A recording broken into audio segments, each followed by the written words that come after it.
to Simplified English Grammar. Today we are continuing with punctuation marks. Yes, in our last episode we talked about caret. Today we're talking about ellipsis.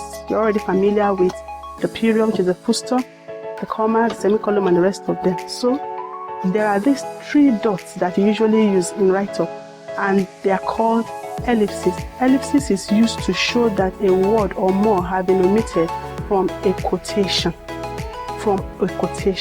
And there are just 3 of them. 1, 2, 3, not to infinity. In the case where you have 4, the last one there, it's the full stop, showing that that is the end of the quotation and the end of the sentence in the quotation. That is where you have 4 of those dots. But in other cases, you have it as 3 ellipses. I guess you have learned something today. Thank you very much. See you in our next video. Bye.